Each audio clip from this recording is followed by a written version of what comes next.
mortalidad y morbilidad alta. Pero gracias a la vacuna esto ha ido aumentando, ¿no? Vamos a ver que todo paciente con inmunización RH, paciente me refiero a la madre, ¿sí? Que van a tener un recién nacido con RDH positivo, o sea que la madre es negativa y el feto va a ser un RDH positivo, están expuestos de alguna u otra manera lo que son los glóbulos rojos, que estos tienen el riesgo de desarrollar anticuerpos contra anti-D. Entonces, de esta manera es lo que se da en la incompatibilidad de RH. Vamos a ver que estos fetos que son afectados, como les mencioné, tienen un riesgo alto de desarrollar una enfermedad hemolítica de recién nacido, y tanto a nivel del feto, cuando todavía está intraútero. Y la principal causa de esto es que el feto trae un antígeno D que la mamá no lo tiene. Entonces, ¿a qué le vamos a llamar inmunización materno-fetal? Se va a definir como la producción de un grupo específico de anticuerpos en la mujer contra antígenos de la misma especie, pero que ella no lo tiene. O sea, ante cualquier respuesta que la madre pueda tener, es porque está respondiendo a algo que desconoce. No solo tenemos la incompatibilidad RH, también tenemos la incompatibilidad ABO. Si muy bien es mucho más frecuente que el RH, esta también produce una enfermedad hemolítica de recién nacido. Ojo con eso, ya que la anemia que produce va a ser mucho más leve. La incompatibilidad ABO se presenta sobre todo en los lactantes primogénitos y se da exclusivamente cuando la madre es del grupo O y el feto o el hijo nacido ya, recién nacido, va a ser A, B o AB. Entonces, ¿por qué les digo ojo en lo que es recién nacido? Porque la incompatibilidad ABO no se da intraútero, solo se da cuando el feto ya ha nacido. O sea, la incompatibilidad ABO no la vemos nosotros como ginecólogos, ¿sí? La vemos, solo esto ya es una patología netamente de pediatría, porque se da al nacimiento, no se da antes, ¿sí? Va a ser distinto a la incompatibilidad por RH.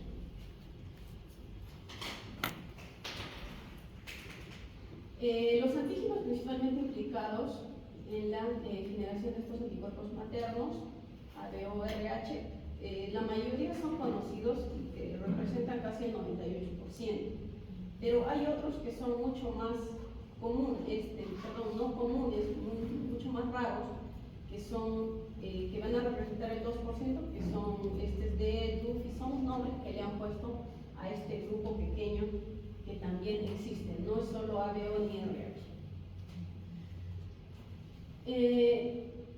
El sistema RH está representado en su genotipo por genes alelomorfos. ¿Qué quiere decir? Que esta incompatibilidad justo nace en el cromosoma 1 del brazo corto, y es que de más de 48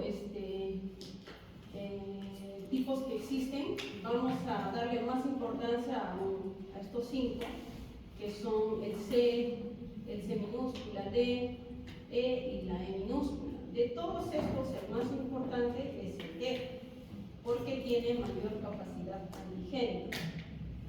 ¿Qué quiere decir? La mayoría de las personas somos RH positivas. No sé si hay alguien algún negativo. ¿Saben su grupo factor, no? Ya, bueno, casi nada. No creo, o hay. Entonces, todos son positivos. Justo eso concuerda con la población general, que del 85 al 99,9% son RH positivos. Pero hay un grupo pequeño, que es el RH negativo, en la cual este antígeno D está ausente, ¿sí? Entonces, todo RH negativo no tiene esa proteína que está alrededor del glóbulo rojo. Los RH positivos, o sea, nosotros los normales, vamos a tener. La prevalencia se va a ver, depende mucho al lugar, ¿no? Por ejemplo, los españoles o la población europea tiene más alto porcentaje de RH negativos, así como los norteamericanos y los afroamericanos. Todo el resto de la población es en menor porcentaje, y los chinos, ¿no? Que mira 0.3%, muy bajo es la prevalencia. La frecuencia, cerca del 20% de todos los embarazos donde existe incompatibilidad ABO, solo en el menos de este 2% se va a producir hemólisis. La incidencia de incompatibilidad RH va a variar mucho, va a depender del lugar, de la etnia, y depende de qué tipo de RH estamos hablando. En la raza blanca, una mujer RH negativo tiene probabilidad de 85% de comprometerse con RH positivo. Si es verdad que nosotros para enamorar o para estar con alguien nunca hemos preguntado su grupo y factor, ¿no es cierto? Entonces eso es como que al azar, ¿no? El 10% de los embarazos en mujeres blancas, generalmente blancas, son RH incompatibles. Entonces, para nosotros también hablar de incompatibilidad y su etiología, vamos a decir que la inmunización siempre se produce por un episodio previo de sensibilización, o sea, que no se va a producir en el primer embarazo. Ya lo vamos a explicar por qué.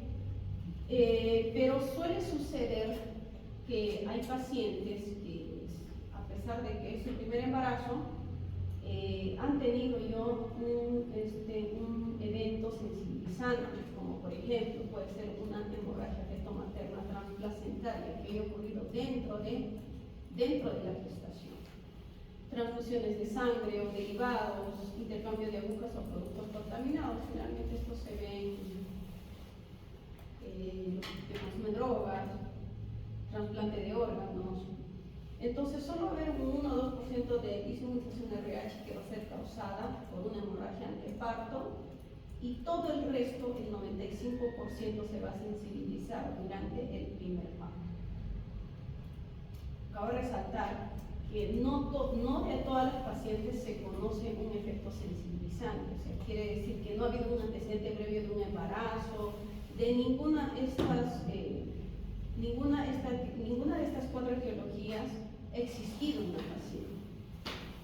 Entonces, usted estaba leyendo, se conoce, dice, una teoría de la abuela. ¿Qué quiere decir eso? Que cuando la madre, que es RH positivo, en ese entonces, se juntó con un RH positivo, estamos hablando de los abuelos, la madre o la futura hija, en este caso la mujer, la paciente, que va a ser en ese entonces feto, va a salir un RH negativo. Entonces, en ese proceso de nacimiento hay un poco de sensibilización que no está del todo dicha, es solo una teoría que se maneja, ¿no? Porque no todo se conoce la causa de sensibilización anterior. Entonces, existen otros factores sensibilizantes, como es el parto, lo mencioné, la cesárea, el aborto, embarazo ovular, muerte de un gemelo durante el embarazo, o sea, durante una gestación gemelar, procedimientos invasivos, trauma abdominal, hemorragia anteparto, extracción de la placenta manual, traumas obstétricos o un antecedente de muerte fetal o versión cefálica externa. Entonces, todo esto se conoce hasta ahora como factores sensibilizantes, donde la respuesta anticuerpos se desarrolla lentamente. No es que ocurre este proceso y ya inmediatamente la paciente está sensibilizada, no. Esto se necesita un tiempo de poder generar y que esto pueda ser detectado. Entonces, aproximadamente se menciona que de 5 a 15 semanas post-exposición recién va a haber un efecto o se puede detectar el sangrado. Para que ocurra este proceso, dice que solo se necesita un sangrado feto-materno de más o menos 0.1. Otros mencionan que es 0.5 ml. Solo se necesita eso para que desencadene toda esta cascada de incompatibilidad. Entonces, más del 80% de los casos sigue siendo en gran medida desconocidos. No se puede identificar ninguna causa.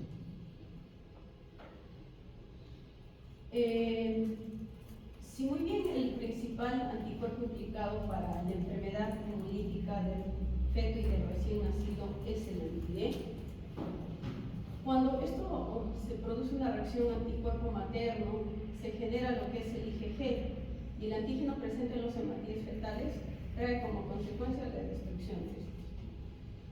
En este caso, el IgG lo vamos a mencionar porque ya estamos en una paciente que ya se ha sensibilizado. Entonces, si nosotros tenemos una madre RH negativo en la primera gestación, tiene lugar la sensibilización materna primaria, donde lo que va a producir la madre es un IgM, ¿sí? La primera vez que va a estar en contacto con un RH positivo. Entonces, al ser IgM una molécula más grande, esta no va a atravesar la placenta. Por eso es que los fetos no están afectados en el primer embarazo, ¿sí? Es por esta causa, por el IgM.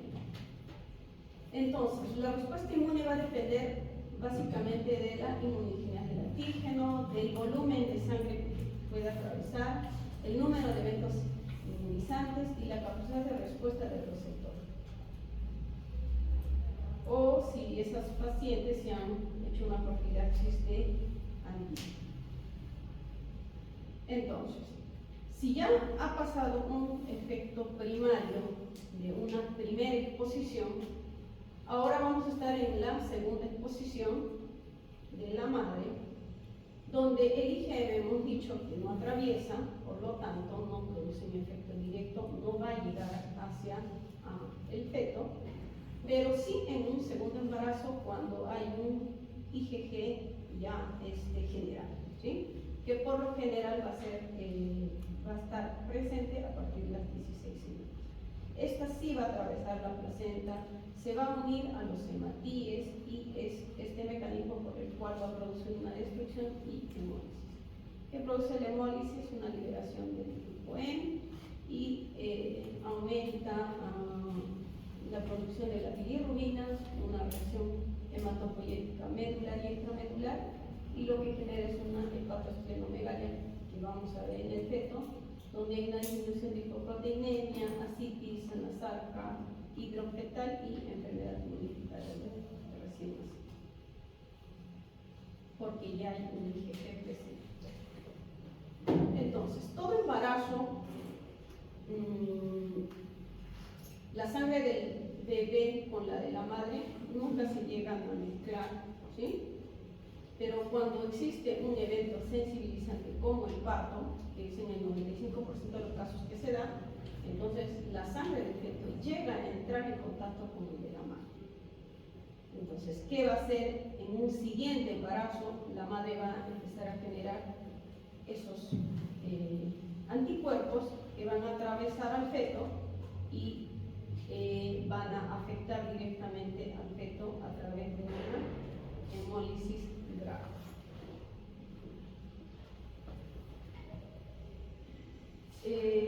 De todo este grupo que se presenta, solo del 20 al 25% se va a presentar en su forma más grave, que es la hidrofetal y la muerte, en el 25% de estos casos. Y generalmente se da menos de 34 semanas, no llegan a más de la gestación. El 25% van a sufrir una hemólisis mucho menos intensa, de leve a moderada, vamos a decirlo, donde pueden llegar hasta cuadros de perníferos. Y saben qué es el perníferos, ¿no? Donde la bilirrubina se eleva por valores altos. El 50% restante de los fetos van a estar muy levemente afectados, incluso que no van a requerir ningún tipo de tratamiento. Entonces, ¿cómo hacemos el diagnóstico? El diagnóstico siempre se va a hacer en el primer control. Ya lo hemos mencionado antes, que el primer control es determinante para todas las pacientes y todas las patologías obstétricas que se puedan presentar. Entonces, hay que determinar lo que es el grupo sanguíneo y el factor RH, así como el de la pareja. Usualmente no hacemos grupo y factor a la pareja, pero debería ser eso. Hay que investigar los antecedentes obstétricos, periodo de muerte fetal, antecedente de hidro, si por ahí un caso de anemia grave, nivel de anticuerpos maternos, una morfología alterada o una velocimetría Doppler alterada. Entonces, es importante determinar eso en el primer control para saber a lo que vamos a hacer el seguimiento, ¿no? Este tipo de patología se hace a través de cribados, que es muy famoso, el CUMS indirecto, ¿sí? Donde se toma parte de se incuba parte de los glóbulos rojos RDH positivos con el suero materno. O sea, hay que mezclarlos para ver si hay una respuesta del anticuerpo anti-D presente que se va a adherir a los glóbulos rojos, que estos se van a suspender en suero de globulina antihumana, y si estos en este proceso se añaden anticuerpos antihumanos y se aglutinan, vamos a decir que es una prueba de CUMS indirecto positivo. ¿Alguna vez lo he preguntado? ¿Se puede pedir un test de CUMS directo? ¿Por qué tiene que ser indirecto y no directo? ¿Alguien sabe?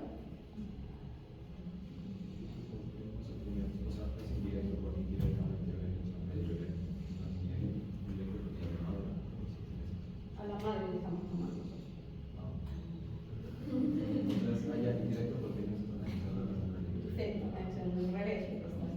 No estamos analizando la sangre del feto, porque si no sería directo, ¿verdad? Estamos analizando la sangre de la madre a través de una prueba indirecta que nos diga que tiene este antígeno. ¿Sí? Existe otro cribado que es el ensayo de microcolumna de gel. Este es otro tipo de cribado que se hace, bueno, no sé si acá, tampoco no sé si será en Lima, pero esto es algo que todavía no está muy difundido, pero refiere que es muy sensible, menor costo, menor susceptibilidad a variación de laboratorios, los objetivos son más claros, pero requieren menos tiempo y son compatibles con la automatización. El problema de estos es que no hay un umbral de titulación definida, digamos. No se ha hecho mucho, no se usa por el costo y por lo que no hay mucha la difusión, entonces no se conoce a ciencia cierta. En otros países como Europa y Inglaterra lo usan, pero acá no se hace. Entonces, no hay conocimiento. Existen también los falsos positivos a través de la detección de anticuerpos anti-D, pero estos generalmente son en pacientes que han sido vacunadas. Las pacientes que han sido vacunadas van a tener una titulación menos de 0 a menos 4, pero nunca deben pasar este título más alto, o sea, más de 4, porque quiere decir entonces que estas pacientes ya anteriormente se han algo inmunizado y se han asociado ya con anticuerpos IgG. Entonces, si nosotros tenemos una paciente que ya ha sido vacunada, podemos encontrar estos títulos, pero que no deben sobrepasar los 4. ¿Sí? Lo menciono esto porque a veces a las pacientes, cuando les preguntas, no saben si les vacunaron o no les vacunaron, desconocen. Sí, por ahí ya pusieron una vacuna, pero no recuerdo bien, entonces, para eso no sirve. ¿Sí? El apoyo diagnóstico, nosotros utilizamos a través de las fotografías 2D, Doppler, cordocéntesis y amniocentesis. La ecografía 2D fatalmente es un estudio que ya se hace tardíamente, cuando ya el feto está muy afectado, porque ya se nota, ¿no? Un derrame pleural, acá vemos ascitis, toda la cavidad abdominal del feto está lleno de líquido, todo lo que es negro dentro del abdomen, este es el abdomen, todo lo que está negro dentro del abdomen es agua. ¿Sí?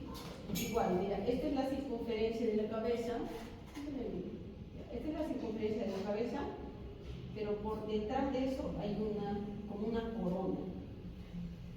Y esto es líquido, agua. Entonces, la ecografía 2D es un estudio tardío, pero la ecografía Doppler puede ser precoz, ¿sí? Ya que nosotros lo que hacemos es, en la parte de lo que es el cerebro, ubicamos lo que es la arteria cerebral media, que es más o menos en esta porción donde indica la flecha, y tomamos la velocidad del pico sistólico. Antes se utilizaba el índice de pulsatividad, pero tenía bastante error. Ahora se sabe que nosotros debemos ver lo que es la velocidad del pico sistólico y de acuerdo a eso le podemos ir a hacer el seguimiento si esta paciente o si este feto en algún momento va a ser una hemolis. Esto se hace a partir de las 18 semanas. También se puede ver una recurgitación tricuspidia que precede al desarrollo de una citis o un esos valores que sacamos de la velocidad del pico sistólico, de acuerdo a la edad gestacional que tenga el feto, nosotros vamos a ubicar en la tabla. Si la mediana de la tabla, o sea, es lo normal que esté entre 23 hasta 34, digamos, cuando el feto está en 18 semanas. Si pasa por encima del 1.55, ya vamos a decir que este feto ya está con algún grado de anemia. Entonces, ¿qué hacemos? Podemos programar a estos fetos para una cordocentesis con la idea de que la cordocentesis, al momento de tomar la muestra, se pueda determinar cuánto de hemoglobina tiene de acuerdo a la edad gestacional, ¿sí? Esta es la otra tabla que se utiliza, de acuerdo a la edad gestacional, y si está por debajo del percentil de 0.55 en esta tabla, entonces se transfunde, ¿sí? Solo en los casos de anemia severa, no en las leves y moderadas. El otro tipo de apoyo diagnóstico y a la vez invasivo es la miocentesis. Es un análisis espectral de líquido amniótico, pero actualmente no se utiliza porque tiene, la ecografía Doppler es mucho más sensible que este tipo de procedimientos, ya que también es un procedimiento invasivo que tiene riesgos, ¿no? Amenaza de parto pretérmino, infecciones, incluso producir un efecto también de sensibilización. La cordocentesis es el otro procedimiento que les mencionaba y se hace directamente inyección a través directamente hacia el cordón del feto. Se dosa la hemoglobina y se transfunde de ser necesario. El otro tipo de apoyo que nos puede ayudar es sacar el ADN fetal. El ADN fetal se obtiene del suero materno. También es una prueba, digamos, indirecta. Esta va a interferir en la reacción de cadena de polimerasa, o sea, se utiliza la PCR para identificar el número de genes. A su vez, esto nos determina lo que es la homogeneidad y también asegura la paternidad, o sea, que el padre del feto sea RH positivo o negativo, ¿no? Si el feto es RH positivo, se debe controlar la anemia fetal, o sea, hacerle un seguimiento directamente y titular los anticuerpos antivirales. Entonces, ahora van las preguntas. No hemos terminado, pero algunas preguntas les voy a hacer. Una madre con RBH negativo, con un resultado negativo en la prueba de anticuerpos anti-D, ¿son candidatas para recibir inmunoglobulina anti-D?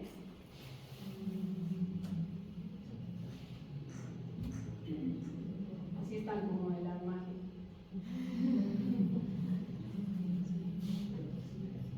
Una madre RH negativo con un resultado negativo en la prueba de anticuerpos anti-D, ¿son candidatas para recibir la vacuna?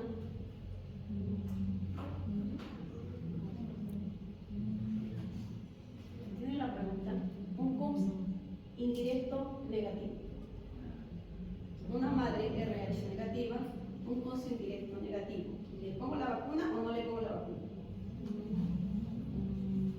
No. ¿Quién dice sí? Walter. ¿Quién más dice sí? ¿No? ¿También? ¿Por qué?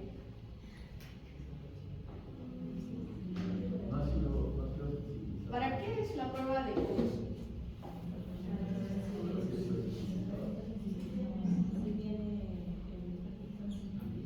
Si es rutina, dijimos que es positivo. Y si no es rutina, es negativo.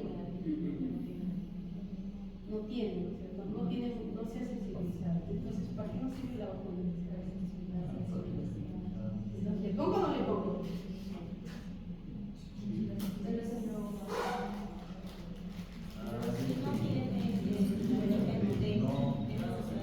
¿Cómo? Pero si no tendría antígeno o el es necesario sensibilizar.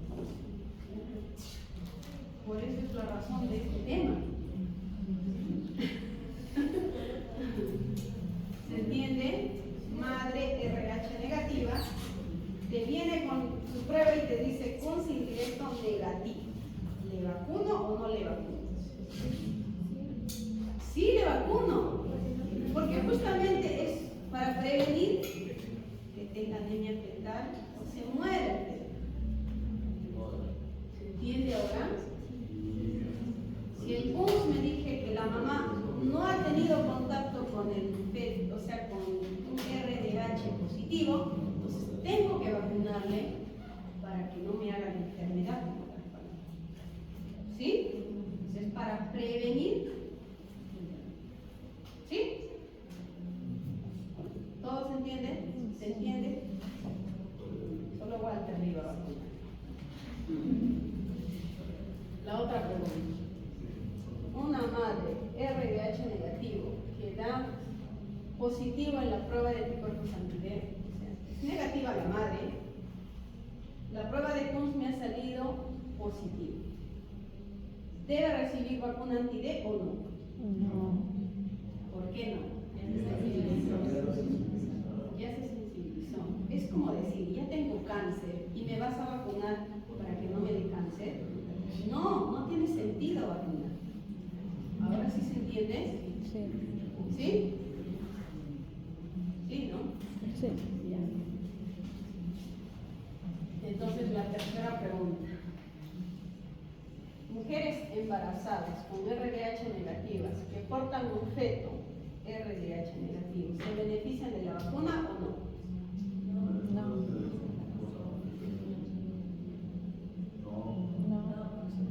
¿Por qué no? Porque usted dijo que era demasiado grande por las pruebas de sexo. No es la razón. No, pero no sería por el crimen.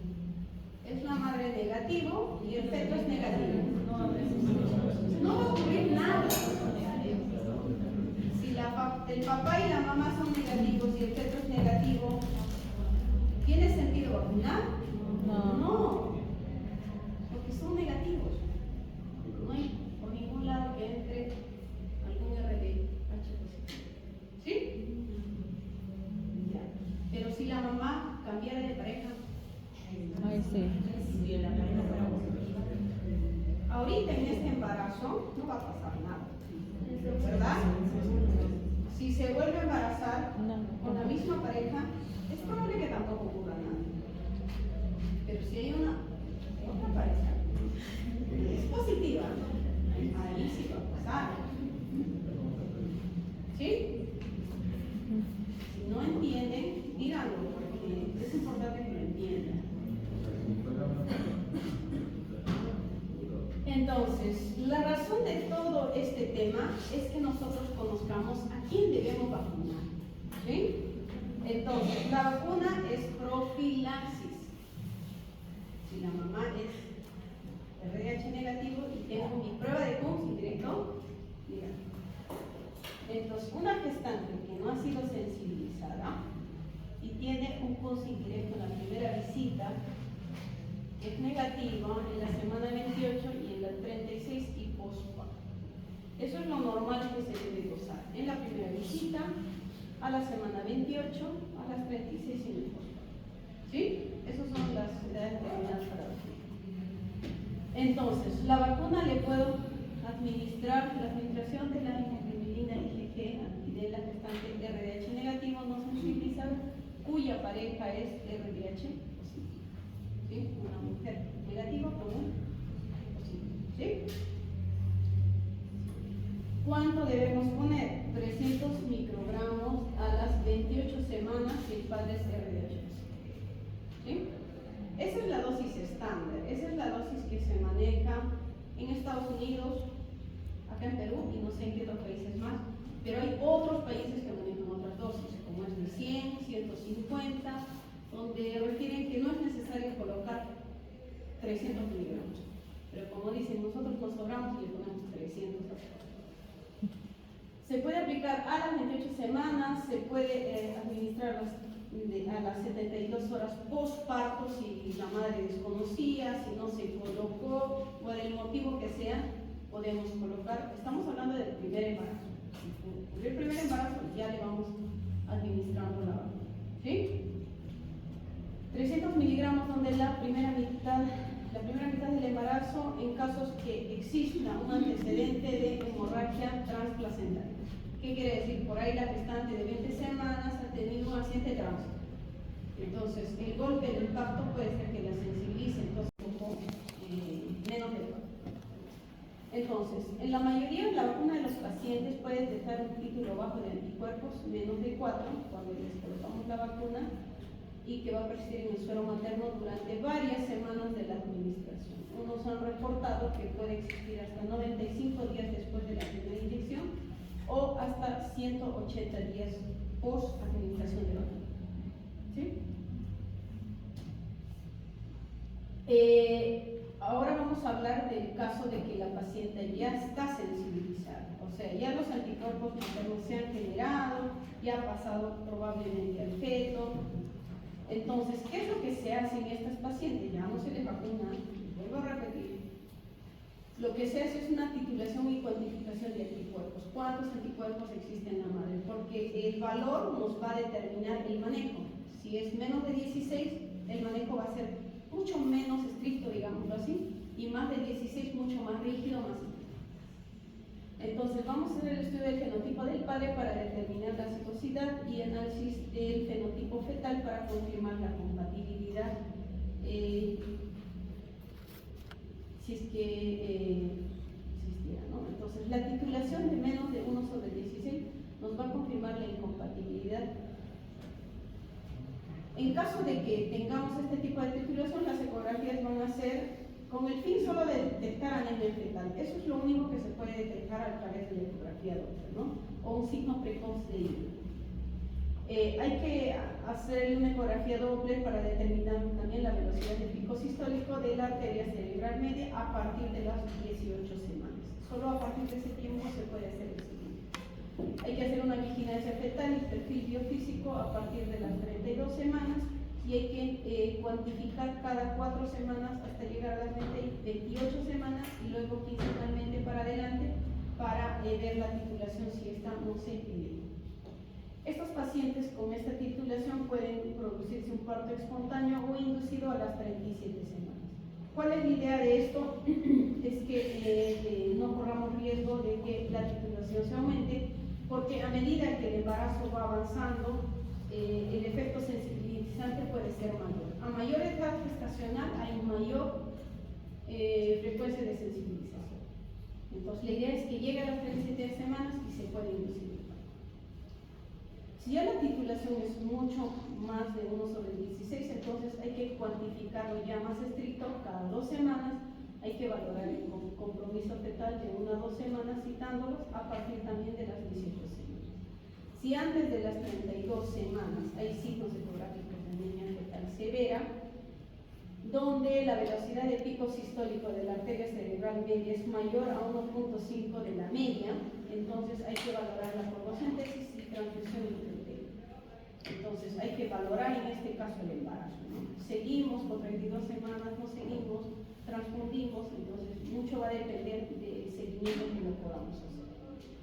Si una paciente más de 32 semanas hay evidencia de aumento de titulación, signos ecográficos de anemia severa y hay una alteración de Doppler, hay que considerar madurar el pulmón y terminar el embarazo. del embarazo o una inseminación de RH todavía es controvertido. No nos ponemos de acuerdo si es que debemos terminar o no el embarazo o seguir, pero lo cierto es que estas pacientes necesitan un seguimiento más estricto y ya no lo hacemos nosotros acá como nivel TACNA, digamos. Ya tiene que ser un seguimiento mucho más rígido. Estas pacientes generalmente las referimos a la maternidad, porque tiene que ser ya manejado por médicos de medicina fetal. ¿Sí? Se necesita una intervención, necesita transfundir, se hace una maternidad. Este es un flujograma justamente de la maternidad, donde este es un flujograma que nos orienta un poco de qué es lo que debemos hacer en una paciente que no está sensibilizada. Acá podemos ver que a todas se les dosa el factor RH, el dosis directo, y si se les dosa en la primera visita también a las 28.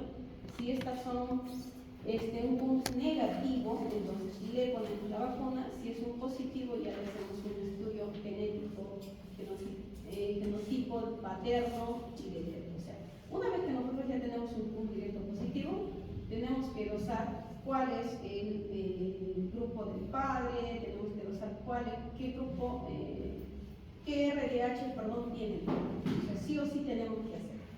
Esto tampoco se hace acá, no se hace acá en el Perú, se lo hace externamente.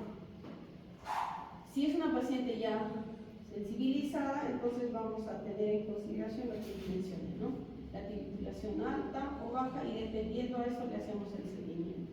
Acá vamos a poder ver que se hace ecografía, la velocidad de pico sistólico, ya el control es mucho más rígido, y determinar, por ejemplo, en este flujograma que maneja la maternidad, el Instituto Materno Perinatal, acá ya consideran que las mayores de las 32 semanas ya deben finalizar el embarazo.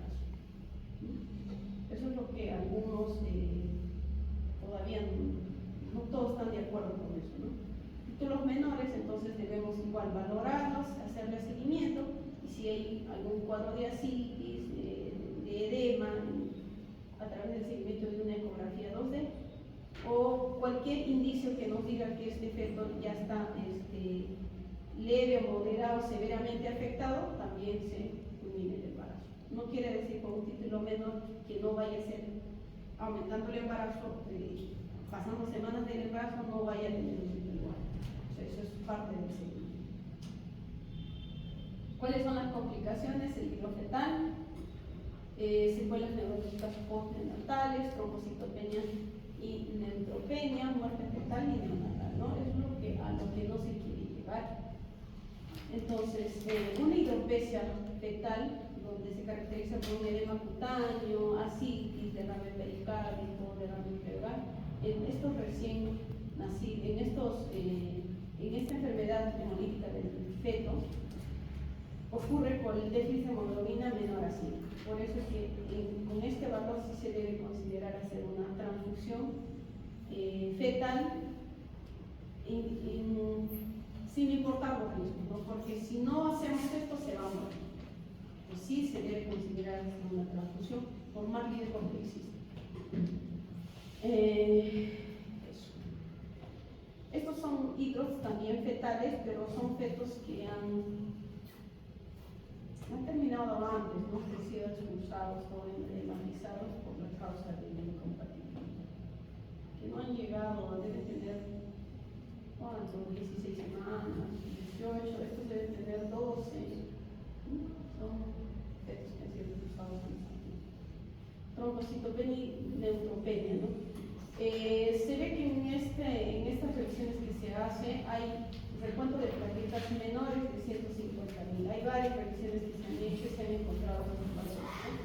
Entonces la trombocitopenia grave menor a 50.000 es poco común que se encuentre, pero la prevalencia en este estudio que se ha hecho, en un 18% existe que las plaquetas siempre han estado disminuidas en estos fetos. Entonces, esto se debe al aumento de producción de glóbulos rojos, pero también se ha planteado lo que es la destrucción y el mayor consumo de plaquetas. La enfermedad hemolítica del feto y del recién nacido de todas es la más grave, ¿sí? Porque producen un cuadro de anemia fetal y neonatal. secundaria a un fenómeno de hemólisis, ¿no? Es por la consecuencia de disfunción materna contra antígenos de los hematíes fetales. Entonces, esta enfermedad del recién nacido y del feto, secundaria a la inmunización contra rhesus, fue una vez uno de los principales contribuyentes a la morbilidad y mortalidad perinatal. ¿Por qué digo que fue? Porque ahora en la actualidad, con el uso de la vacuna, esto ha disminuido bastante. Si antes se veía 1 cada 20 casos o más de 6 casos por cada 1000 nacidos, ahora la tasa ha bajado mucho más a casi 1 por 1000 nacidos vivos. Ni siquiera es 1 a 6, es 1 de cada 1000 nacidos vivos por la administración de la vacuna. Entonces, otra pregunta sería, ¿se puede administrar inmunoglobulina en el primer trimestre? Sí, 50 mil. ¿Se puede o no? Sí se puede. ¿No? ¿Se puede? Decía la vacuna 50 microgramos. Exacto, se puede. Sí se puede administrar 50 microgramos, aunque hay otros autores que dicen que no debería administrarse porque el traspaso materno o el traspaso fetal hacia la madre es demasiado minúsculo, que no habría ningún problema de que la paciente pudiera estar con un siguiente embarazo. Otros sí consideran que se debería administrar en el primer trimestre. Ahora, ¿hay incompatibilidad si la madre es RH positivo y el feto es RH negativo?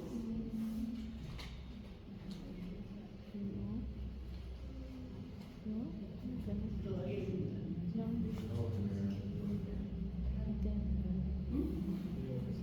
¿Sí?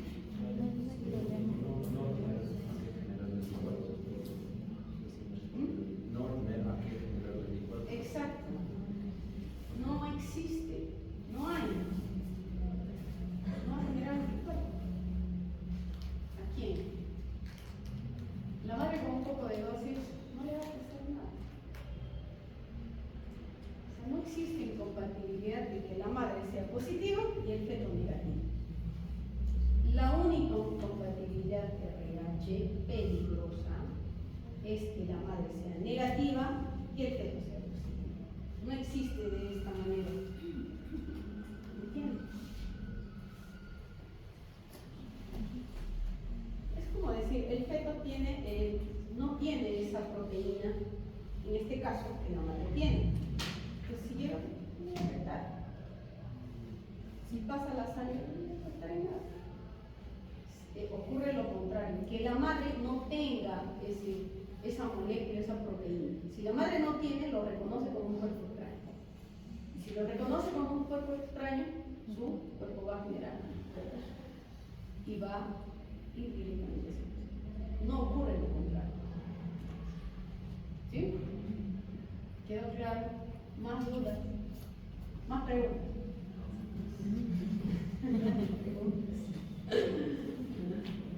¿Entendió? Perfecto, claro. ¿Preguntas? Una pregunta sobre la vacunación. O sea, se suponía de que la madre al sensibilizarse generaba anticuerpos y esos anticuerpos eran dañinos para el feto. Pero nosotros al aplicar la vacuna y sensibilizarla suficientemente, no estaríamos diciendo que ella no va a generar anticuerpos y que provoque el Y al vacunarla, nosotros estamos haciendo como que añadiendo algo más a su cuerpo. Es como que, ¿se entiende, no? Sí. Un gancho extra que la va a calmar, no va a hacer que responda, que reaccione bruscamente. Es como que poquito la vamos a tratar, calmar, y la vacuna va a estar tranquilita sin hacer daño a nadie. Es como una copia, digamos.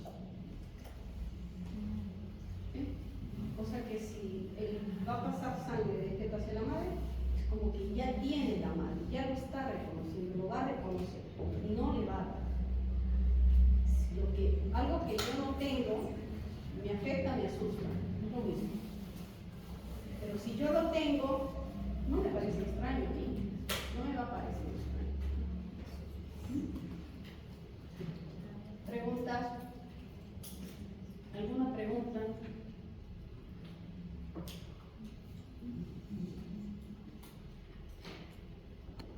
no entendido todo